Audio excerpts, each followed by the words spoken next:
Hey everybody, welcome into a brand new episode of the Hyrule Huddle Podcast from HyruleHuddle.com. I'm Kevin, he's Josh. We are the Hyrule Huddle co-hosts here. Want to remind everybody, of course, you can catch us on our website at HyruleHuddle.com. Give us a follow on Twitter at Hyrule Huddle. You can also like us on Facebook at Facebook.com/TheHyruleHuddle. And check it out. Check out the Twitch channel, twitch.tv/TheHyruleHuddle. I've been on there a couple times this week, getting started with my run through of Final Fantasy, Josh. We're picking up a couple followers along the way. Hopefully we get some more, but let's say hello, Josh. How's it going today? It's going great today, man. It's going better than Claudio Ranieri's day, but it's going better. Yes, we're recording this episode as the soccer news is breaking. We've got a sacking, if you will, from the Premier League. So not a firing. It's important to remember that when talking about managers in Britain, they are sacked. They are not fired.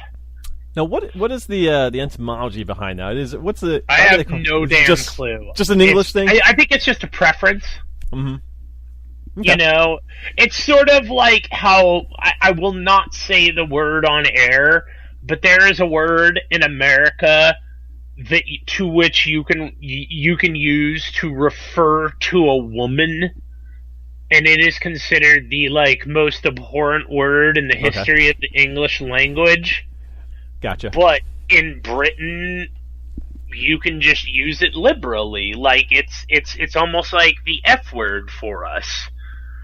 Like, the C word for us is like the F word for them. So I think maybe it's just preference, you know? Yeah, maybe it is. Give us a little background here. I mean, obviously, Leicester City was one of the miracle stories in the sports world last year. It was just the miracle story last year. Like, there is no other story that compares to Leicester's story, simply because there is no other story that had the odds Leicester faced. We're talking about billion-dollar Premier League teams. Like Manchester City alone last year in the transfer window spent over £250 million. What you get for that kind of money is like 4 or 5 players. So you're talking about teams that have been assembled on, like, when Real Madrid and Barca take the field, those teams are like billion-dollar teams. Not the teams themselves. The actual cost of putting those players on the pitch cost over $1 billion. Like, think about that for a second, okay? Like, you have the NBA freaking out over the big three, but in soccer, it is natural for a team like Barcelona to put a team on the pitch whose combined wages approach $1 billion. I mean, Remarkable doesn't even really sell it as well as I think it needs to. I mean, it's just the odds are so stacked against you. It's just amazing. Right. That's why I just needed to put that into the perspective a little to then say, while the Premier League is the richest league, they don't necessarily have rosters that are of that ilk. I mean, they're loaded. Don't get me wrong. They probably are just shy of what Real and Barca are paying. But we're talking about some rosters that I mean, the worth of Chelsea and the worth of Arsenal and the worth of that other club, Liverpool. It's sorry, I hate them. It's insane, dude. Like, they pull down so much money every single year and spend it on player acquisition usually, you know. Manchester United last year went out and bought Paul Pogba and made him the richest player in the game. Like, they bought richest player ever purchased for something like nearly 110 million euros or somewhere around there. I don't remember the exact. But it was just insane money to have spent on a player many people think can become one of the world's best, but could also be a bust. Like, imagine if if the NFL had not been able to negotiate a rookie wage scale. What would we be talking about now in terms of, like, what rookies are making coming out of? Like, they'd at least be around 152 million, 200 million for the number one overall pick, right? Yes. Okay. Easily. So, it's one of these situations whereby you have gone up against teams that are so much superior to you in terms of cash, that are your superior in terms of cash, in terms of player talent, in terms of player acquisition, in terms of general facilities, and in terms of fan base. And yet Leicester didn't just win the league, they did so by beating the competition severely. Like, I mean, Tottenham imploded at the end, no mistake about that, which made Leicester's lead look all the more dominant. But you know what? That's not on Leicester. Leicester's job is to keep winning games. It's right. Tottenham's job to keep it close. Every team that's ever won the league by X many points has gotten the benefit of, oh, well, X and X didn't win their games down the stretch, so why should Leicester not be afforded the same company? So I guess all of this is to say, Claudio Ranieri, you really don't need to worry about a thing, because you can go to bed every single night saying, I won the Premier League with Leicester, and it will be a fact. I won the Premier League in the billion-dollar era with Leicester. So I guess the question is, why would Leicester make this kind of a decision right now? I mean, it's not even a year since they won the Premier. I mean, is it really just the fact that once you get to that stage, you expect to be there on a routine basis? Because obviously that's not always going to be the case. There are like 50 million reasons, man.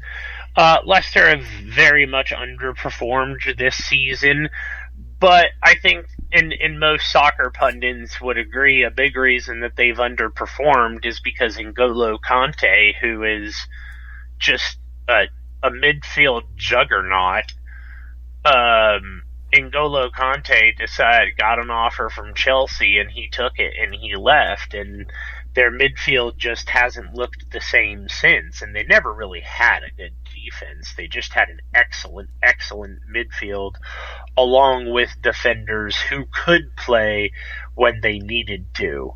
Okay. So they haven't been doing well in the Premier League, but they're in the knockout stages of the Champions League and are only a goal down. So It really honestly is curious timing that they fire him. Like, okay. I mean, I feel like this is a knee-jerk reaction, but maybe Claudio Ranieri said he realized it wasn't going to get any better. Well, let's go a little bit closer to home, on this side of the pond, if you will. Ole Miss is making news because yesterday they announced that they were going to self-impose a postseason ban for the 2017 season because the updated NCAA Notice of Allegations had a number of alleged infractions against NCAA rules. Hugh Freeze, the head coach there, certainly not looking good. The program gets labeled with a lack of institutional control from the NCAA. Not a good look for Ole Miss, I would say, right now, and it just continues to get a little bit worse by the more time goes by, I feel like, with what's going on there. You know, do you even care at this point? I honestly don't really care that much. I mean, it's just... Yeah, this is kind of where I'm at right now. Like, why can't we just admit that every school cheats? I'd be willing to accept that. Why can't we just admit that every major player, USC, Florida, Texas, your Ole Misses with in teams that have aspirations of winning a national title. If Auburn's paying players, you don't think Alabama is? My general stance on this is I agree that it's very likely that a large number of programs are breaking rules in some way. It's just how blatantly are you breaking those rules? I think that's the big question, and that's certainly I'm never going to be one that actually suggests that the NCAA back off on this. I mean, if they have rules, it's their job to enforce the rules, and I think if they come down and slam a program that is just breaking the rules so obviously, I think that's on the school. So if you're going to break the rules, break the rules. But yeah, of course. I'm not saying that the NCAA shouldn't do anything. I'm just saying in the general terms of like, oh man, this is Ole Miss is screwed. Yeah. Like, how many times have we done this? We did this with UNC. In fact, we're still doing this with UNC. We did this with Miami when the Nevin Shapiro thing came out. People were screaming for the death penalty. It's time to be over. We did this with Auburn when they won their national title after, Danny Bagman Sheridan. That whole thing came to light. We did this with USC, and then it turned out to be like that the USC thing was complete BS, even though most USC fans knew that. Although, catch USC fans and they'll tell you nobody in their right mind believes that Reggie Bush didn't get paid. That's not what we're saying. We're saying that the NCAA couldn't prove their case, which is basically what goes on here. If you're going to cheat, don't get caught, right? Exactly. Exactly. Lesson to be taken away from all of this. Like, if you came here looking for outrage, I'm sorry. Like, I've been outraged so many times that my give a crap meter is just, it's fluctuating between 0 and don't care. Yeah, and I think, I think a lot of the reaction that I was seeing on Twitter is like, oh my goodness, so, Ole Miss, they broke some rules, but the rules are stupid. I totally get that, and I think that's kind of what we're getting at. I mean, you say what you will about the rules. Again, I'll just say, the NCAA has the rules, they're there to enforce the rules. At this point, like you said, this is not earth-shattering by any stretch of the imagination at this point, because we have seen this so many times, and we just kind of have come to expect it. So I don't know if there's any positive or negative out of that, but I feel like, I'm going to be curious the next time that there is a scandal that does rock us, exactly how far over the edge are we going to have to go just to get to that level? No, I think that Baylor right now with their 53 rape cases, let's talk about that. You know what I'm saying? Like, yeah. Find my fire there. But you're talking about this is just for paying kids and various different secondary violations and whatnot. Like, that's completely different. What we're talking about here with Ole Miss is completely different from what's going on at Baylor. So agree. I think it's false equivalency with the scandals, but I would say that if any of that comes to light in this Ole Miss case, I'm going to change my tune very quickly and reserve the right to do so. But right now, it's just all about trying to gain a competitive edge. They were paying an absurd amount of money. I mean, the fact that they gave someone that much cash to not even sign with them, Jesus, but $13,000 goes to a kid, and he doesn't even sign with them. That was remarkable to me. As a parent, I am going to just I'm hoping that the money train isn't shut off by the time the wife and I pump out a kid and teach it to play football. Like, I'm hoping that my kid can get $13,000 to not go to a school. that is living the American dream, is it not? Right. Because I would then look at him and be like, well, there's your first year's tuition. There's your money for books and everything. Don't ask me for a dime. Let's move into our last sports topic of this episode. Quick rule change in baseball coming up. Changing the intentional walk. Real quick, the idea of changing the way intentional walks are done, is this anything? The slightest. Doesn't bother you? It means very little, right? It has minimal impact. I find intentional walks to be tedious. If you know what you're doing, man, then just give him a walk. And then there's managers who are like, yeah, but the wild pitch, like, dude, okay, you find me the odds of how often that happens, and I'm sure someone like Nate Silver's already dug it up. He probably has. I'm betting you that the sample size for that is somewhere like in like the 0.005% of all pitches thrown during an attempt to intentionally walk a batter are wild. Like, I do not feel like throwing 3 extra pitches in games, and sometimes it'll happen multiple times in a game. Like, I just don't feel like in those situations we really need to be throwing all 4 pitches. Like, it's clear that person doesn't want to throw to the batter, so just give them their damn base. Yeah, and I think if the idea is to speed up the game, I don't think it's going to speed it up that much. I really don't. But hey, no, because you're talking about just a one-off, right? Like, it's not like you're now changing the pitching clock to 30 seconds instead of a full minute, which they don't even really go by anyway. It's just, this is situational. Like, it's not like you're going to see it every pitch of this is just whenever a pitcher decides he's going to walk someone, that's when this is going to happen. And it's just frankly not going to be very often. Yeah, I agree. And you might see it once a game or whatever, but even if that's the case, it's a very minimal change, I think, to the game of baseball. That's why I'm a little surprised that some people have such hot takes about it, but I guess we live in a hot take society where everything must be debated to some degree. Let's move on, shall we? We've wrapped up our sports conversation. Let's talk a little bit about the gaming stuff that we've got in mind for us. And, not too many things to talk about this week, but next week's the big week, Josh. Next week, are you ready? The wife and I have been talking about it. We are ready. The Nintendo Switch is releasing next Friday, March 3rd. If you don't already have a pre-order, we're still kind of curious to see what you guys are going to be doing. If you want to let us know if you guys have a pre-order, or if you want to let us know if you're waiting for a little bit, feel free to let us know on Twitter at Hyrule Huddle. Josh and I are already on record. We have got our pre-orders in. We're going to have this game and the system ready to go. I just actually put in some very cool pre-orders last night, as a matter of fact. I don't know if you know this, but GameStop are selling like protection skins and whatnot.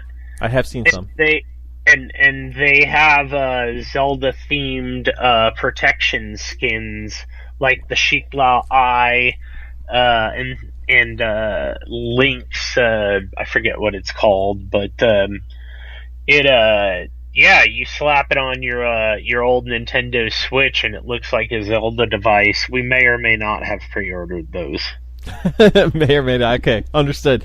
So obviously, within the last week or so, some images and an unboxing of the Switch was leaked online.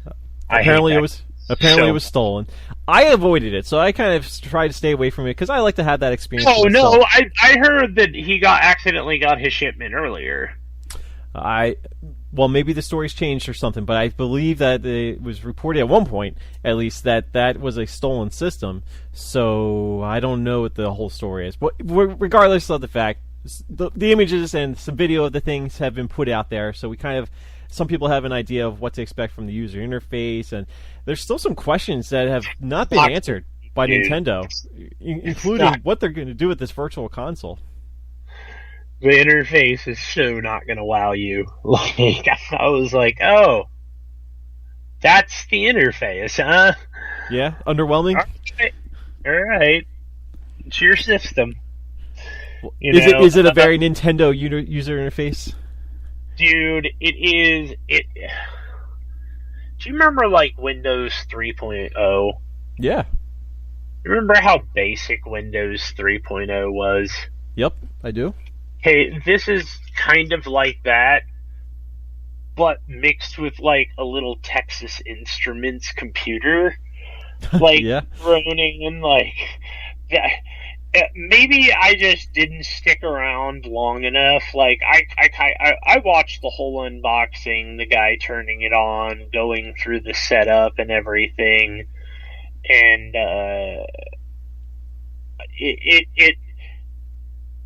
I don't know, like it's there, like, but I just kind of feel like the 3DS interface is better than that. Yeah. Okay. Well, that's kind of intimidating to me. I think, or not intimidating, but it's also oriented towards gaming. It's like we want this to be a gaming first, like, platform, which is something Nintendo's gotten away from. So you can, it's. I think, as with all things, it looks different until you've had it for a while and you see the functionality of it. So, yeah, once you get your hands-on experience with it, that can change your outlook for it. Absolutely, and I anticipate that to some degree it will. And they can always update the user interface too. And I believe that there's going to be.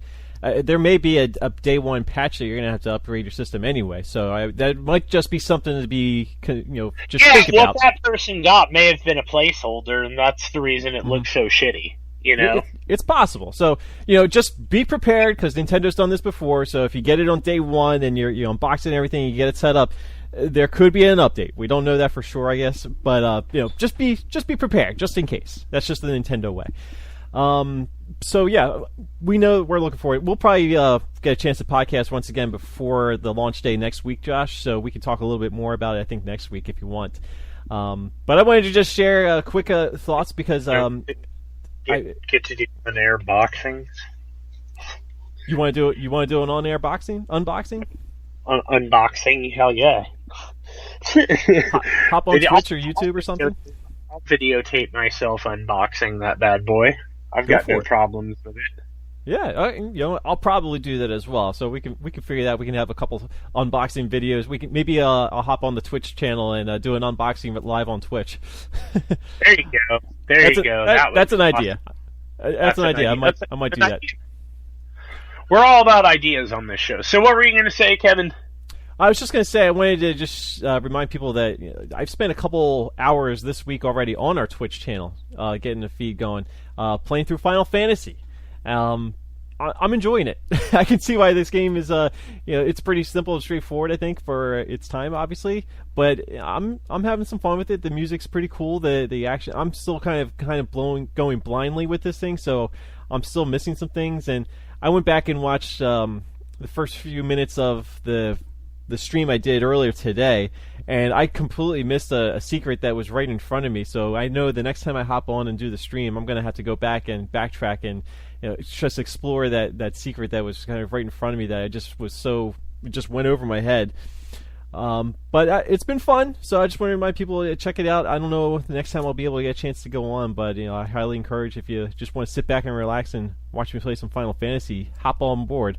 I've got one of the characters, Josh, named after you, because I don't know if you've been able to tune in and see any of the streams or anything, but I got one of the characters named after me, one after you, named one after my dog. Let's hope we both live to the end. What was that? Let's hope we both live till the end. Well, I will say a bunch of us have died a few times already in my early going, but I'm getting the hang of it, so I'm making us stronger.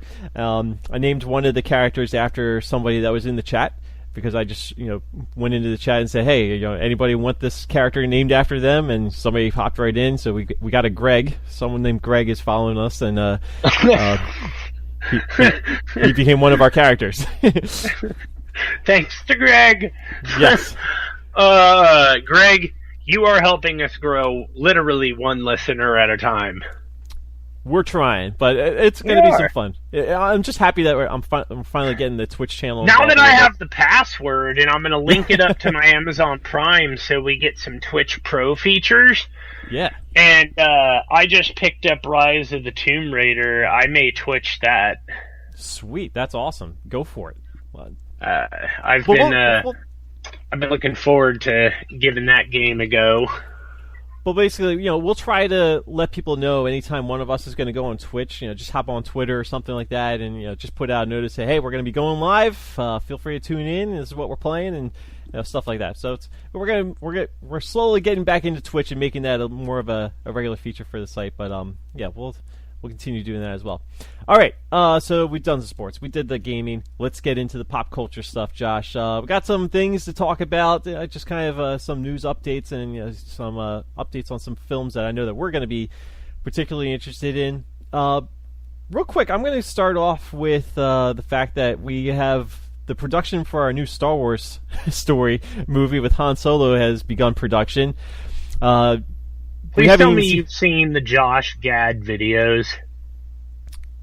With Josh Gad with Daisy Ridley. Yes, yes, I have. Those things are so God bless Josh Gad. They're great. So, who are the Last Jedi? Are there more than one? That's the biggest question. I can tell you, Olaf is Frozen too. Yes, we got that confirmed. That was good. But I like those videos. I think that's a lot of fun. And he's asking the questions we all want to know. We don't get to find these answers out until later this year. What is it, November or December? I forget which month that one's coming out. But either way, I'm expecting that we're probably going to get our first trailer for this episode 8 sometime soon, right? Don't you think?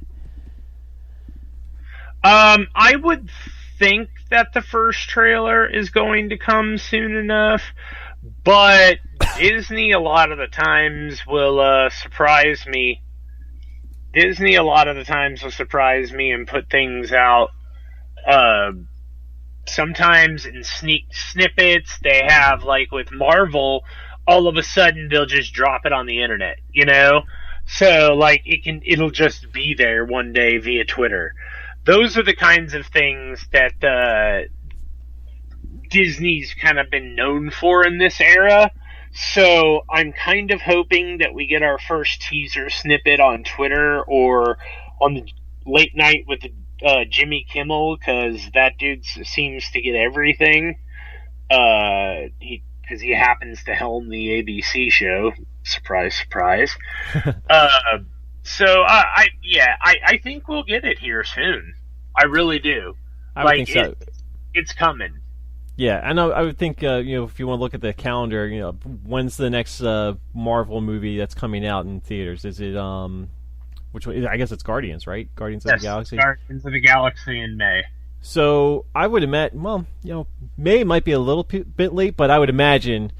If it hasn't been released by that point, there's no doubt that the Star Wars trailer is going to be the last trailer you probably see before Guardians of the Galaxy. That would be my anticipation, I would think. Yeah, if not even a trailer at Guardians of the Galaxy. Yeah, that's what I'm saying.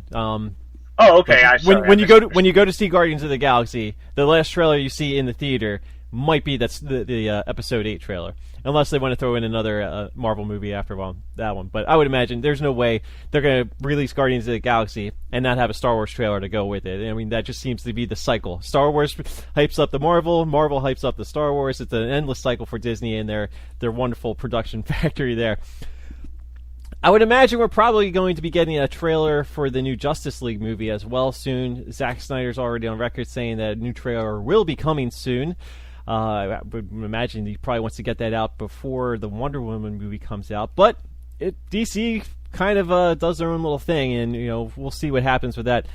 I think there's a lot of pressure to get this Justice League movie right, but it seems like with everything that's been going on with the new Batman movie, it looks like that's a complete mess right there. So obviously, we've said this before, we don't necessarily need to compare DC and Marvel, but it would be nice if you're a DC fan to kind of see things come together a little bit better. Before we hit record on this podcast, I guess it was reported or confirmed that Matt Reeves is going to direct and produce The Batman for Warner Brothers. So I don't know if you have any opinion on that one or not, but it looks like they finally have sorted out some issues with The Batman, and now they can finally move forward with that one. I don't even know who the hell Matt Reeves is, so good luck to him. Good luck to him. He did War of the Planet of the Apes, I think. I don't know if he did I don't care about those movies. Like, fair enough. I watched the first one with James Franco, and I'm like, what are we doing here? Yeah, the first one was okay. I think I saw the second one. I think I expected more out of the first one. Like, it was like I kept expecting action, and it turned into a science movie, and then at the end, the apes took over, and you're like, oh, I had to wait all the way till the end for that? Yeah, pretty much. Yeah, it wasn't great. It was okay, I think, but regardless, they finally have the Batman looking like they're going to come together. Hopefully they can get fast-tracked on that, because I know Warner Brothers really needs a good Batman movie. They need a strong showing, period. They need something to show strong. They've had good Batman movies recently. Mm-hmm. They just haven't even had a strong movie. Like, everything they've done, Suicide Squad, flop. What was the other one that they had? Batman versus Superman. Batman versus Superman, complete flop. Mm-hmm. And that's why I think this is an important year for them, because they've got Wonder Woman coming out this summer. Justice League will be out in, I think, November. So, I mean, that movie right there is a huge opportunity for them to kind of regain steam. And they really need that, because then they'll have Batman in 2018. And they really need Justice League and Batman to kind of steer things around and swing the momentum back in their favor, I think. If they don't do that, they're in a lot of trouble, I think. And they could end up pulling the plug much earlier than they ever would have anticipated. Yeah, I don't ever think that DC properties will be are in any danger of going anywhere. The two most popular superheroes in the world are still Batman and Superman, with Spider-Man being a very close, third. Mm-hmm. But just plain and simple, Batman has been a tale that has won people over. These are films that have made money. Even the crap ones made money. So you kind of look at this and say, they just need to put something, like the Dark Knight series were great, the first two, I thought. It was only the third one that really lost me. And even then, I thought the third one was good up until, like, Catwoman comes in look, man, if you haven't watched the Dark Knight Rises by now, then I feel like we're in public domain territory. Oh yeah, we're good to go here. Spoiler alert. Catwoman comes in, and with one press of the button, the villain that took over Gotham is seemingly defeated. Like, that irks me so much. Like, there wasn't even a fight. Like, he's just, I feel like there was so much more that could have been done with Dark Knight Rises. And honestly, I truly would have loved to have seen Joseph Gordon-Levitt take over. I'm a big fan of Joseph Gordon-Levitt. I think he's got a range of abilities. I think even if you turned him into Nightwing or something, that would have been a very interesting series.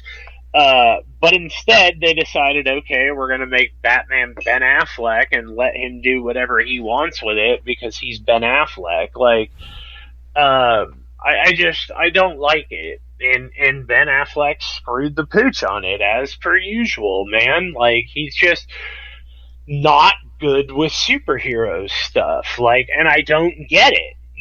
These are like, I mean, look, I know a lot goes into it, but when you're writing this stuff out, it shouldn't be too difficult to stay with the source material. I will say this. I like Ben Affleck as Batman, but if we're going to give him more responsibilities as far as directing and writing, we know that he can do that, but I think the pressure to put together a solid Batman film from a directing standpoint, a writing standpoint, and an acting standpoint, that's a lot to take on. So if he had just gone into the project understanding that he just had the one role, and that was to play Batman, maybe it's a different story, but it just seems like giving him all the keys to make this film from the start, that was probably a mistake, and that's something that they probably wish they could have taken back. Yeah, I think so too. I think that's the problem, man, is that it's borrowing from a sports analogy, they let a guy come in, they made him GM, they made him, CFO, they made him, COO, they made him the offensive coordinator and the head coach. Yeah, that's probably a little jumping ahead of themselves a little bit.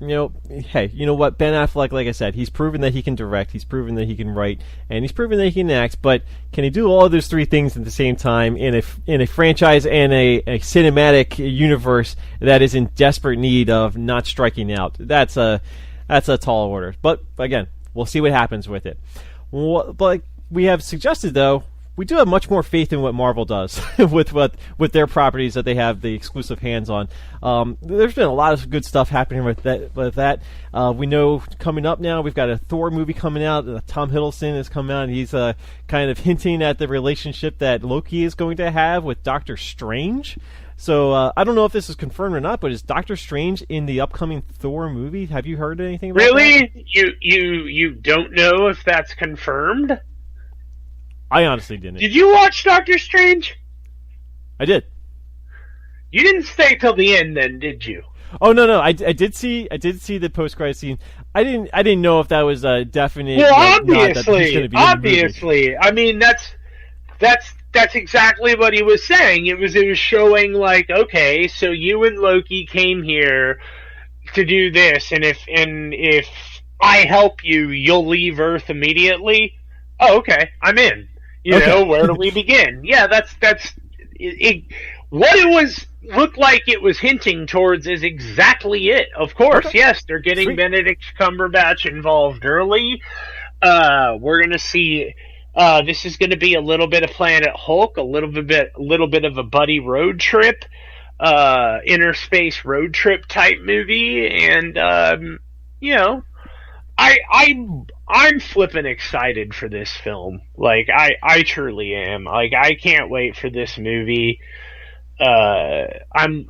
Words cannot express. Like I know everyone thinks that it's weird because I talk about this on Twitter. And I get the feedback from people asking them, you know, hey, what are your favorite MCU movies, you know, or rank them. And I usually see Thor at the end. Or like, hey, I hated Thor.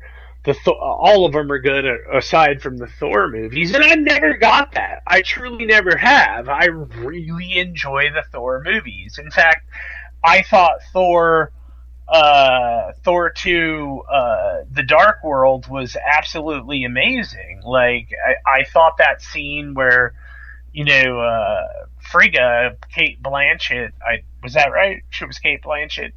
I think so. Yeah. Where she dies and they bury her. Actually, I think it's Rene Russo. It was Rene Russo that played Frigga. That's it.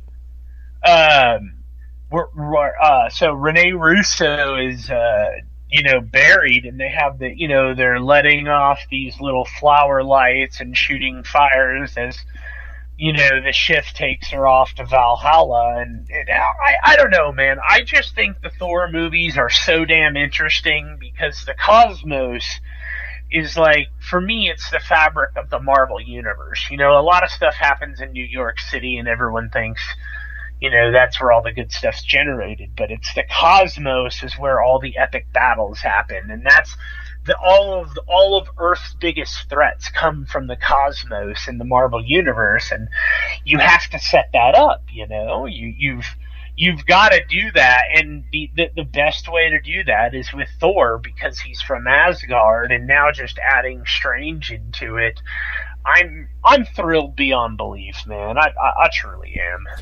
I think this is going to be a really good film. I really have some high hopes for it. I get some of the criticisms that the Thor franchise has compared to some of the others out there, but I'm with you. I actually think it's a lot better than some of the critics say. I want to hear you for real. Like, what for you are the criticisms you've heard? I've heard that maybe the story is a little bit, you know, kind of bland compared to some of the other ones, and then this is more so for the second film. I think the first, I really like the first film. I could watch that anytime. I could watch any of them anytime, but I think for some reason, you know, what's that? I said this. People think the story was bland in the second. I don't know. I feel like I've heard some of that criticism before. Maybe I'm mistaken. I don't know, but I feel like for whatever reason, when people do take a criticism of any of the Marvel movies, it seems like the second Thor film is the one that gets hit the hardest. And I'm not totally sure why. I feel like maybe, I don't know, maybe they're just not as into it for whatever reason. To be honest with you, I don't know. But again, I like the first Thor movie better than the second one, so maybe a lot of people fall in that category, and if they get into a position where they have to compare all the Marvel movies, you know, a lot of people seem to think that second Thor movie is one of the weaker ones. Yeah, I just look at the Iron Man. Okay, my problem with the Thor movies is, okay, you say the plot's bland. Well, that really applies to all the Marvel movies, with the exception of like one or two. You know, Die Hard develops out. Alan Rickman was developed out more as a villain than some of these guys in the Marvel Cinematic Universe. You know, they've had some cool villains and guys that we'd like to see returned, but can you name the villains that Marvel has fleshed out? Besides Loki, no. and Thanos. Only one other one, really, and that's the Red Skull. Yeah, that's true. Yeah, that's a good one. Kind of wish he would come back. I kind of liked him. Yeah, he's awesome, and Hugo Weaving can play anything he wants until the day he perishes, because Hugo Weaving is awesome. But outside of that, like, we've had cool. Like, I loved Ronan in Guardians. He's actually an anti-hero in the comics, but yeah, he's gone. He got power stoned. So yeah, there's no coming back from that one. No, usually not. But it's just I find that these movies all are a bit bland if you're looking for that. I think really what I would suspect, and again, this is just personal opinion, I would suspect that the reason people don't like Thor is because comics are about relatability, right? You read the issues of the characters that appeal to you, right? Right. So, out of all of this, no, there's not a single person on Earth who can relate to Thor. And while being a billionaire tech genius isn't necessarily like something that everyone can relate to, people could relate to being a tech guy, or or whatever the case may be. Thor's always been one of those guys in the comics that his comics are really hard to read. Like, I have a couple, and not only does the way he speaks piss you off, like, in the comics, like, they've toned it down massively for the movies. Like, because it's unbearable. Like, absolutely unbearable to read a Thor comic. He's a great character, but all of his lettering is in, like, Old English, and he speaks the King's English. So it's always like, have at thee! And you're like, dude, just say, come at me, bro, Don't at me, or something. Like, right. Just, not everything needs to be as serious as you're making it out to be. So, yeah, I guess that makes some sense to me on a small level. But yeah, I would just suspect that Thor is probably one of the more unrelatable characters, and that's why people don't like him. Maybe. We are about to be introduced to a new Marvel character at some point. It's just a matter of when. Captain Marvel coming into the fold. Brie Larson taking on the role.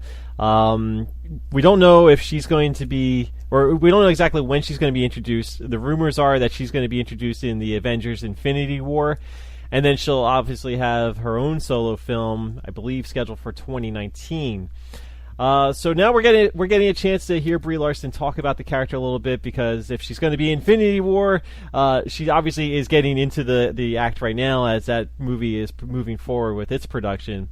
What can you tell us about Captain Marvel, and how excited are you, or what are your thoughts about Brie Larson as Captain Marvel?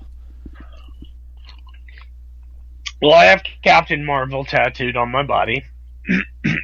The non-cleavage rocking version, because, she has more respectable outfits, which I'm sure Marvel will give her. They won't have her flying around in space in what amounts to a swimsuit. I never really did understand that. But, yeah, so Carol Danvers, Little Marvel 101.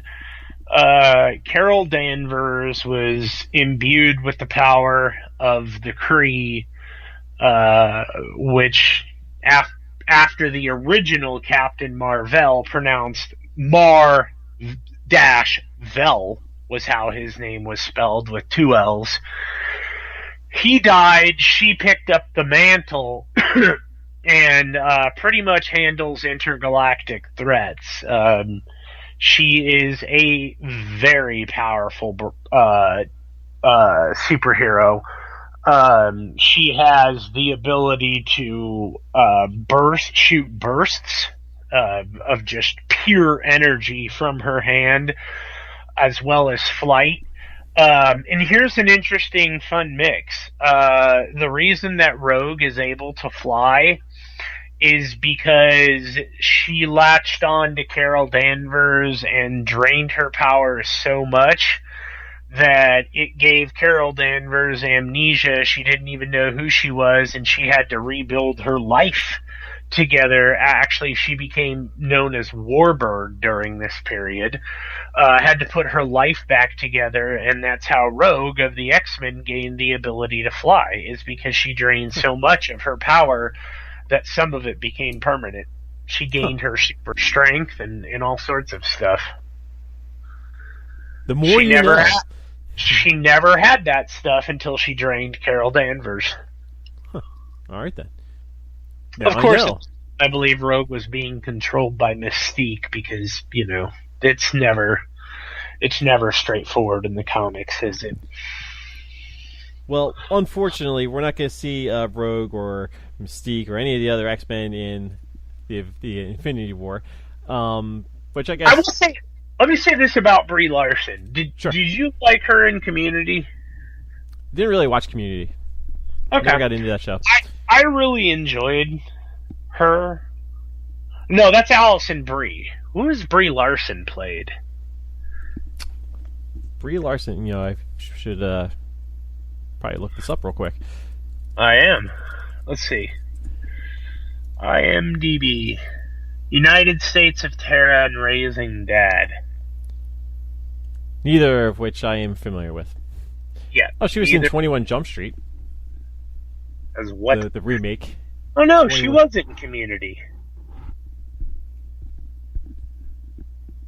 That's right. She's in the upcoming Kong Skull Island. There we go. Releasing soon. Do you have any interest in seeing that? I don't have any interest. I was gonna rent it when it came out. She was in the TV show The League.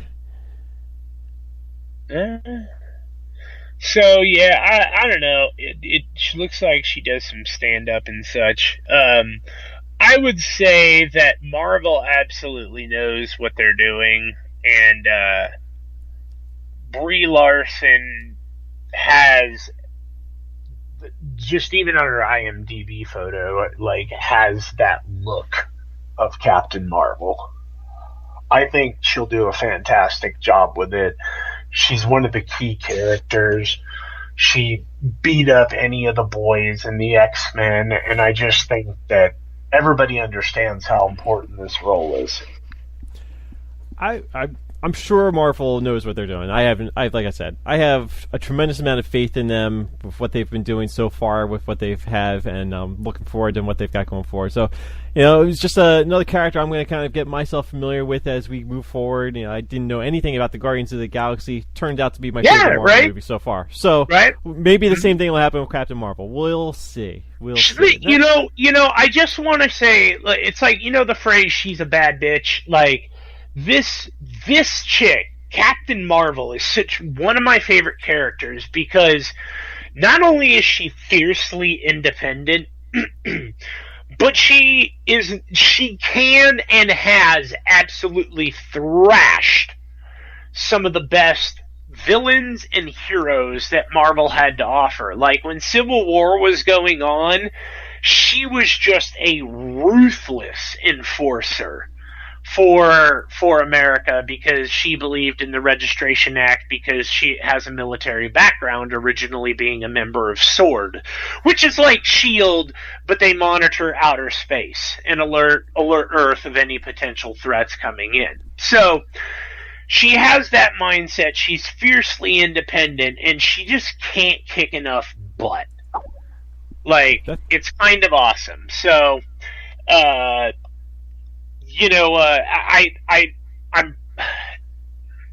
at the risk of sounding redundant, I'm so looking forward to see this film because Marvel has lacked such a strong female presence, and that's genuinely what makes Marvel great, is that there are a lot of very strong female presence that don't need a man to help them beat somebody up. Like, they're badass enough to do it on their own, and she's probably near the top of the pecking order of women. Yeah, absolutely. I mean, just look at Black Widow. Yeah. She's strong enough. I'm a little surprised that the first female character to get her own movie is not going to be Black Widow. But I mean, I guess that's just the way it goes sometimes. There was a lot of push for it, but because she has no powers, you would have to rely on some comic source material that would involve her and Bucky Barnes. Mm-hmm. And I don't know, dude. I ultimately think Marvel floated the waters on it, but they got a tepid response because Widow never really been a solo comic kind of gal, you know? Like, she runs best in different comics as a supporting character, whether she's doing one-on-one missions with the Punisher, with Captain America or whomever. So I think that's why they didn't do that. But it's worth noting, too, that we are getting the rise of Evangeline Lilly as the Wasp in Ant-Man and Wasp. That's true. That's true. You know what? Sometimes it's better. There's nothing wrong with being a killer complementary character. When you get a chance to be in a Captain America movie, the Avengers, and you can pop up in any of the movies, really. So Scarlett Johansson's probably been in more movies than any of these people. So I don't think that there's anything wrong with being a killer complimentary character because she's getting paid. And she stars in her own movies, and she stars in some movies where she gets a kick butt too. So I mean, they just don't happen to be a Marvel movie. But hey, they don't happen to be any good. They just don't happen to be any good. Right, exactly. All right, Josh, let's wrap this one up for this week and move on. We can get this podcast posted for people. Real quick, anything you got going on that you want to let people know about, whether it's on Hyrule Huddle or anything else? I know you got a couple different outlets you're working with right now. Yeah, I'm working with the Marvel Report and doing comic book reviews and news-related items for them. So you can catch my stuff on the Marvel Report. Also, kind of we don't know what we're doing yet, but we're figuring it out. The host of Turf Show Radio on Turf Show Times. Additionally, I've got spring previews, as you know, coming up for Athlon, the joy of football season, not when it's not even football season. So, it's nonstop. So I imagine you have similar stuff coming up, right? Because I know you, if I have to write one, you do too. Yeah, I was gonna say, I don't know if you have one or if you have multiple teams. I know I have three. Multiple. Yeah, I've got 3 Big Ten teams I'm going to be covering within the next couple of weeks. Cal and USC. I got Penn State, and I think I got Maryland and maybe Rutgers. I forget, but definitely. Yeah, they treat me well there at Athlon Sports, but I'm not complaining. It's Cal. Like, I've been surprised by the amount of people that read my Cal stuff. Like, I think I make more money writing to the Cal fan base than I do writing to USC. Yeah, maybe. Maybe. I'll be curious to see how many people tune in to see what I have to say about Maryland and Rutgers spring football, but I know the Penn State one's going to do pretty well. And like I said, I think those are the 3 teams I know But yeah, so I got some spring previews as well, of course. Well, obviously, I'm doing some stuff for NBC Sports on College Football Talk. So college football is always in season as far as I'm concerned.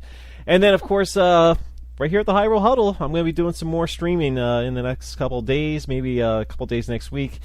Some more of the Final Fantasy playthrough, and I'll blog about it as well a little bit. I'm going to kind of go back and I'll just kind of share some of my thoughts as I'm going through this. I should be jotting some stuff down as I'm going along, but maybe I'll start doing that moving forward. So if you want some Final Fantasy insight from a complete rookie, I'm the man to go to. So I'll put some stuff there on HyruleHuddle.com. Do some stuff on the Twitch page, twitch.tv/The Hyrule Huddle. And Josh, of course, people can follow us on Twitter at Hyrule Huddle. They can follow you at Fight on Twist. They can follow me follow me at Kevin on CFB. And again, like the Facebook page at facebook.com/The Hyrule Huddle. I think that's going to do it for this episode, Josh. So unless you got anything else to say, we'll say goodbye to everybody. Thank them for tuning in, and we'll talk to them again soon. I just want to say thank you to Claudio Ranieri for Leicester. And best of luck to you, my friend. You gave us classical music during a title-winning ceremony, and I'll never forget it. We'll catch you next week.